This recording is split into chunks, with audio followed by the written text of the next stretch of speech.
রুটিটা তুই তাড়াতাড়ি খেয়ে ফেল, ওই ডাইনিটা আসার আগে। ঠিক আছে বাবা, তুই একটু পানি নিয়ে আমার লেগে।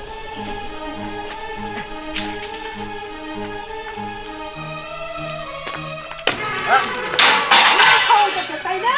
চুক্তি করে আমার বাসা থেকে রুটি খাওয়াইতেছে। তুই বাইগনে এই প্ল্যান করো, এই চুক্তি করো।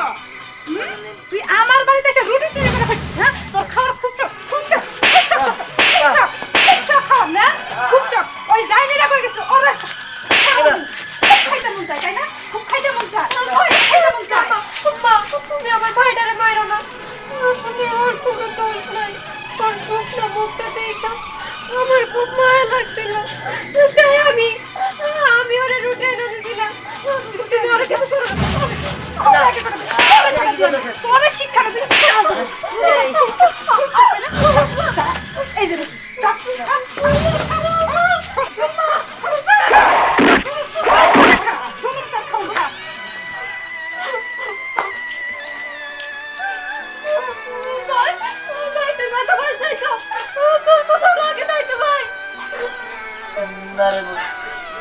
আমার কিছু হয় না, আমি তোরে কইলাম তুই রুটি খাইতে দেবো না। আমি জানতাম যে মহিলা আমাকে লেগে এরকম করবো। ঠিক আছে, আমি আর এই বাড়িতে আমো না, আমি চলে যাইতেছি। আর এই সামান্য রুটি, এই রুটির জন্য ওই মহিলা তোরে আর আমার সেভাবে নির্যাতন করলো, অত্যাচার করলো। এই রুটি একদিন কোটি টাকা দিয়ে ভরাই দিব।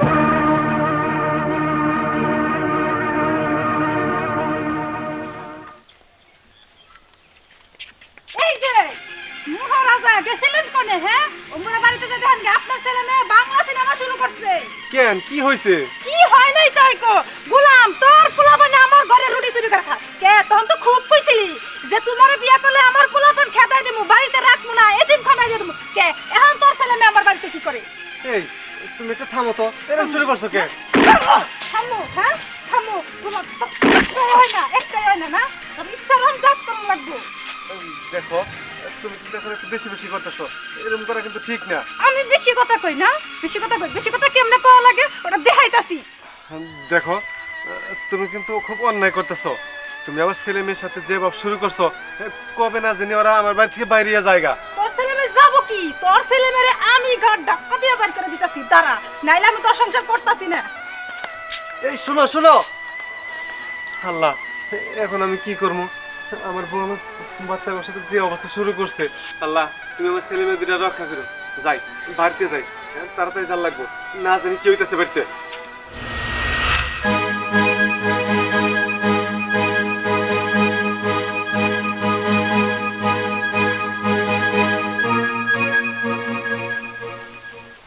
কি ব্যাপার, তোমার কি হয়েছে?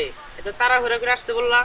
দেখো, তুমি তো জানোই আমার ঘরে সৎ মা, তার অত্যাচারের পরিমাণ অনেক বাইরে গেছে। সে দিনে রাত আমার আর আমার ভাইয়ের অত্যাচার করে। দেখো, তুমি যত তাড়াতাড়ি পারো আমারে তোমার ঘরের বউ করে নাও, আমি ওই নরকে আর থাকতে চাই না।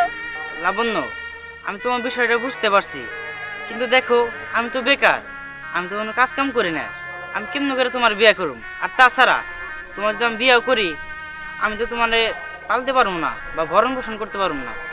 কি, তুমি আমার ভরণ পোষণ করতে পারবা না?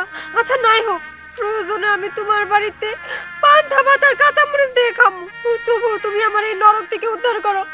আমি আর আমার সৎ মায়ের ওইখানে থাকতে চাই না, আমারে তুমি দয়া করে তোমার বাড়ির বউ করে নাও।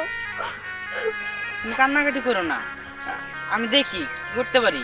আর তুমি আমার 2টা দিন সময় দাও। 2 দিন?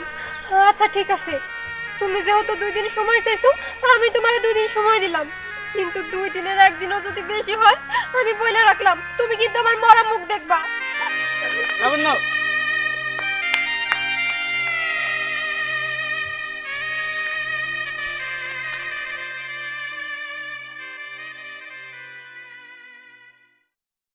দিহান,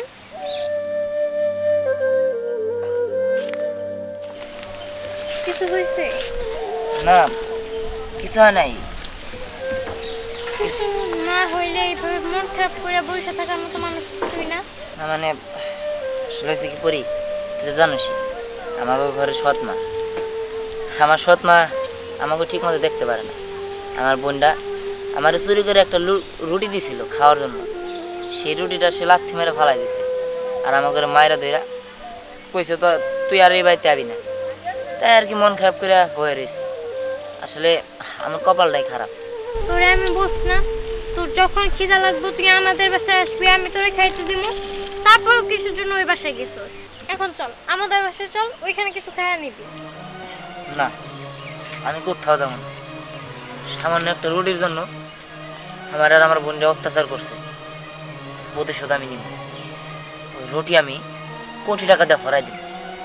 আমি যাইতাছি, আমার 2 চোখ যেদিক যাব সেদিক চলে যাইতাছি। ভালো থাকি। আরে দিহান, আরে কই যাইতেছস? আমি জানি না আমি কই যাইতাছি।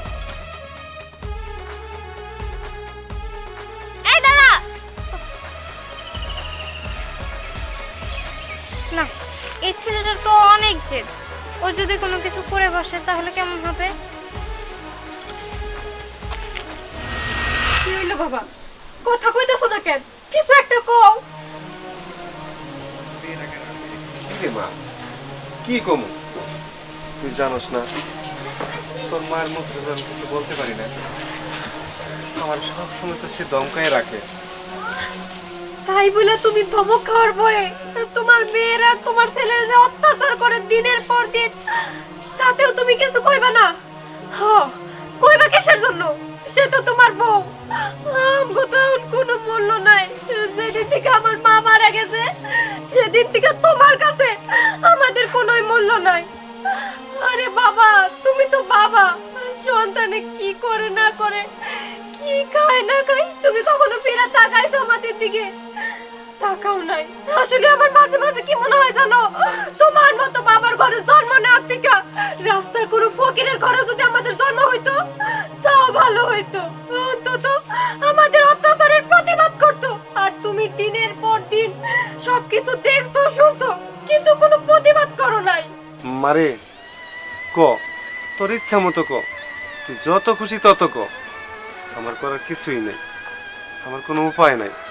আমি না পারতেছি তোকে বুকে রাখতে, না পারতেছি তোকে ফেলে দিতে। তার মানে তুমি কিছুই করতে পারবা না, তাই না বাবা? ঠিক আছে, তোমার কিছুই করা লাগবে না। এই বাড়িতে যেহেতু আমাদের কোনো মূল্য নাই, ঠিক আছে, তবে আমার বাইসা থাকারও কোনো অধিকার নাই। আমি আমার নিজের জীবন শেষ করে দিব। তাইলে আমি 2 ভাই বোনের বাইসা থাকার কোনো প্রয়োজন নাই। তুমি থাকো তোমার ভালো নিয়ে। মারে মারে শোন মা।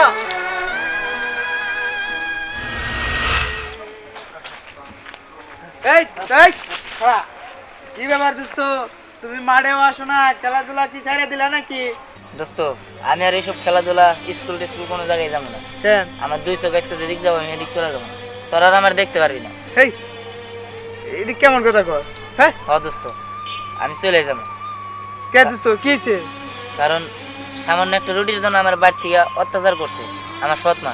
আমার বুন্ডারেও মারছে অনেক। আমি চাই না এই জায়গায় থাকতে, আমি চলে যেতে চাই।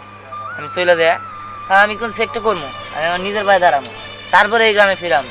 আরে দোস্ত, আমারও তো বাড়িতে কত কথা কয়, বাড়িতে বের হয়ে জায়গা, তার কারণে কি বাড়িতে বাইরে যাবে নাকি? হ্যাঁ দোস্ত, যা তো। আরে ভাইয়া, মামা, কেমন আছোস? আয় আয় বাবা, আয় আয়। আমার বুকে আয় বাবা। মামা, তুমি এতদিন পরে বিদেশ থেকে আইছো? হ, কালকে রাত্রে 9টার ফ্লাইটে আইসা পৌঁছাচ্ছি। সকালবেলায় কোনো কথা কাউরে না কয়া হুট করে তোকে দেখবানি গেতাছি। মামা, আমার ঘরে বাঁচাও। আমার বোন আর আমি মরার অবস্থায়। আমার আব্বা মামারা যাওয়ার পর থেকে তো যে সৎ মা আমাকে ঘরে আনছে, সে আমার ঘরে ঠিক মতো খাইতে দেয় না, সারাদিন খালি অত্যাচার করে। আমার বোন আমার একটা রুটি দিছিল দেখা, ওটার লেগে আমার বোনটা কত মারছে, আমারও মারছে, বাড়িতে বের করে দিছে। আমার ঘরে না বাঁচাইলে এমনি করতে করতে মাইরে হেলাবো আমাকে। কস কি তোর এত অত্যাচার করে? তোর বাপ কোনো প্রতিবাদ করে না? না মামা, আব্বা কোনো প্রতিবাদ করে না। ওই মহিলার ভয়ে আব্বা কোনো কথাই কইতে পারে না। মামা, তুমি আমার একটা সুযোগ দাও, তুমি আমার এমন একটা কিছু বানাই দাও যাতে আমি ওই মহিলার দেখাই দিতে পারি যে আমি আমার নিজের পায়ে দাঁড়াইছি। ভরসা রাখতে হবে, ভরসা রাখতে হবে। এটা কি কষ্ট? একটা সুযোগ কে? আমার ব্যবসা বাণিজ্য যা আছে সব কিছু তোর হাতে তুলে দিবি। তুই সব কিছু দেখাশোনা করবি। হ্যাঁ, কামাই করতে হইব। কামাই করে তোর বাপের মহিলার দেখাই দিবি, তুইও পারস। আজকের থেকে আমার কাছে থাকবি। চল। লাবণ্য কই? বাড়িতে তাড়াতাড়ি চলো। চল। এই যে কাকা খারাপ, এই যে তোমাকে বাড়িতে এদিকে কি শুরু হয়েছে বুঝতেছি না। ধ্যান দেখলাম সুইডা কোন দিকে জানি যাইতেছে গা, আবার এই লাবণ্য আবার নাকি ফাঁস নেবে নিয়ে গেছিল, বুঝলাম না। তুই একটা কাজ কর, আমার করে টাকা দে। হ্যাঁ, টাকা দিয়ে কি করবে? টাকাটা কি করবো? টাকাটা বিষ কিনা খামো, বিষ। এই যে কাকা, এটা কোনো কথা বললেন? মরার ইচ্ছা থাকলে বিষ খেয়ে মরা লাগবে না, মরার ইচ্ছা থাকলে রেল লাইনে মাথা দিয়েও মরা যায়। কাকা আপনার ভুল হয়েছে, ওই ডাইনি মহিলা হেরে বিয়া করিয়া হে পুরো এলাকাটা জ্বালাই পালাইছে। হরে বাবা, তুই ঠিকই কইছস, এখন খালি আমার মরাটাই বাকি আছে। আপনি কিছু বলতে পারেন না? ওইরকম বউ যদি আমার হইতো, ঈদ দিয়ে মাথা আমাদের বাড়িতে একবার মেরে ফেলাইতাম। না রে বাবা, এখন তো মারতেও পারতাছি না, মারলেও তো পুলিশে ধরবো। দেখ কত বেলা হয়েছে, এখন পর্যন্ত পেটে সেটে ভাতও দেয়নি। এখন আর এই কথাবার্তা ভালো লাগতেছে না। যাই রে বাবা, আমি এখন যাই। যান যান, আপনার বউয়ের জ্বালাই এলাকায় থাকা যাইতেছে। হ্যাঁ, আপনাদের দিয়ে তো জ্বালাইতেছে, তার পাশাপাশি এলাকাবাসী সবারই জ্বালাইতেছে।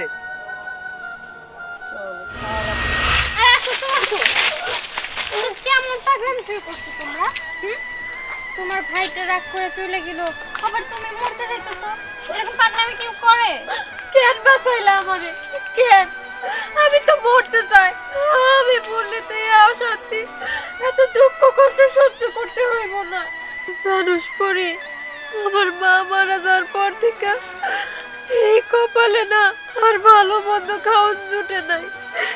ছুটছে কি পান্তা ভাত, পোড়া রুটি। আজকে জানুস কি হয়েছে? আমার ভাইরে আমি লুকায় লুকায় একটা পোড়া রুটি নিয়ে দিছি, কিন্তু আমার ভাই সেই খাবারটা মুখেও দিতে পারে নাই। তার আগে ওই ডাইনি ডাইটা আমাকে দুই ভাই বোনে মারধর শুরু করে দিছে। আচ্ছা, তোমার বাবা কি করে? তোমার বাবা এর প্রতিবাদ করতে পারে না? বাবার কথা কইতেছস? বাবার কি করব? আমার বাবাও তো ওই মহিলার অত্যাচারের শিকার। সকাল নাই বিকাল নাই আমার বাবারেও সে ধইরা ধইরা মারে। বিয়ে হয়ে এই অন্যায় অত্যাচার আমার আর সহ্য হয় না। আর শুয়ে ধরে বাধা দিতে পড়ি, আমি আমার জীবন শেষ করে দিব। স্যার আমারে। আরে পাগলামি করো না। দেখো, মৃত্যু কিন্তু সবকিছুর সমাধান না। আর দেখবা আল্লাহ তোমাদের দিন একদিন না একদিন ঘুরাই দেব। দেখো, কান্না করো না, একটা সমাধান আসবো। চলো তো, চলো না পড়ি।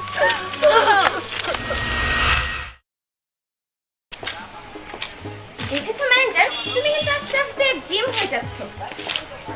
জি ম্যাডাম, আপনি ঠিকই বলেছেন, সবে আপনাদের দোয়ায়। আর আপনি না থাকলে তো আমি এই পর্যন্ত আসতে পারতাম না। আপনাকে অনেক অনেক ধন্যবাদ। ধন্যবাদ দেওয়ার কিছুই নেই, সবই তোমার পরিশ্রমের অবদান।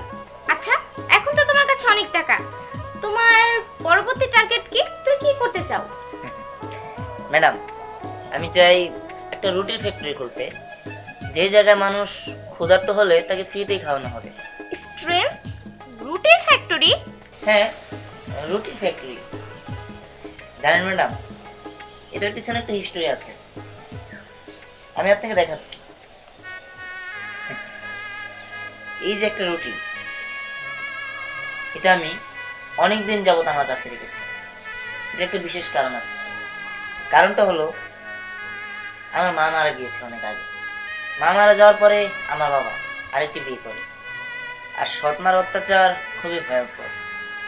সামান্য একটা রুটি আমার বোন আমার মাকে না জানিয়ে দিয়েছিল দেখে, সেই রুটি তো আমাকে খেতে দেয়নি, এমনকি রুটির জন্য আমাকে আর আমার বোনকে ইচ্ছা মতো অত্যাচার করেছে, যেটা আমি মেনে নিতে না পেরে আমি ওখান থেকে চলে এসেছি।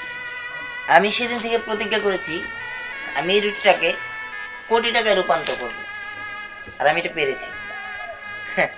আজ যাচ্ছি সেটার জবাব দিতে। আমি তাদের চোখে আঙুল দিয়ে দেখিয়ে দিব যে আমিও পারি। বুঝতে পেরেছি। আচ্ছা, তুমি কি গাড়ি নিয়ে যাবে? না ম্যাডাম, আমি গাড়ি নিয়ে যাব না, আমি আমার মতো যাব। আপনি ভালো থাকবেন। আমি কালকে থেকে আবার আপনার চাকরিতে জয়েন করবো। যাও। আর শোনো, কোনো যদি সমস্যা হয় তাহলে তুমি আমাকে ফোন করো, আমি কিন্তু তোমার অপেক্ষায় থাকবো। জি ম্যাডাম, আমি আসি। আসসালামু আলাইকুম। ওয়ালাইকুম আসসালাম। আমার কয়টা টিয়া দেন, আমি ভাত খামু। আমার খিদা লাগছে, আমি রুটি খামু। আমি ভাত রুটি রুটি ওয়েট, আমার অনেক ক্ষুধা লাগছে, আমি রুটি খাবো। দাঁড়ান। আপনার ক্ষুধা লাগলেও এই রুটি আপনি খেতে পারবেন না, কারণ এটা 1 বছর আগের রুটি। 1 বছর আগে রুটি, 1 বছর আগে রুটি হইলো খামু। আমার মেলা খিদা লাগছে স্যার। আপনি এখন ক্ষুধার্ত দেখে তাই বলছেন আপনি এটা খাবেন। আচ্ছা, এটা বাদ দিন, দেখেন তো আপনি আমাকে চিনতে পারেন কিনা। দিহান, তুই বাবা? হ্যাঁ, আমি দিহান। আপনি হয়তো বা ভুলে গিয়েছেন ওই দিনের কথা, তাই না? যে সামান্য একটা রুটির জন্য আপনি আর আমাকে আর আমার বোনকে খুবই অত্যাচার করেছিলেন, মারধর করেছিলেন। শুধু রুটি না, আপনি তো প্রতিদিনই আমাদের ধরে ধরে মারধর করতেন, আর এই রুটির জন্য বাড়ি থেকে বের করে দিয়েছিলেন। তাই আমি প্রতিজ্ঞা করেছি এই রুটিকে আমি 1 কোটি টাকায় রূপান্তর করব, আর সেটা আমি পেরেছি। ভাগ্যের কি নির্মম পরিহাস! আজকে কোথায় আমি, কোথায় আপনি? 1 বছর আগেও তো আপনি ছিলেন রাজা, আর আমি ছিলাম ফকির। আর এখন আমি রাজা, আপনি রাস্তায় রাস্তায় একটা রুটির জন্য ভিক্ষা করছেন। বিষয়টা খুবই হাস্যকর। আমি আপনাকে একটা কথা বলি, আপনি হয়তো বা আমার সৎ মা, তবে আমি আপনাকে কখনোই সৎ মার চোখে দেখি। আমি সবসময় আমার নিজের মা হিসাবে আপনাকে দেখেছি, কিন্তু আপনি সেটা পারেন।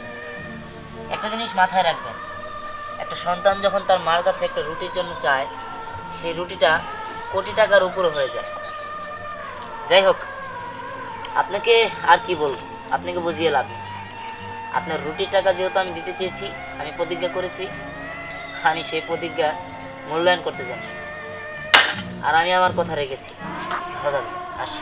বাবা দিহান।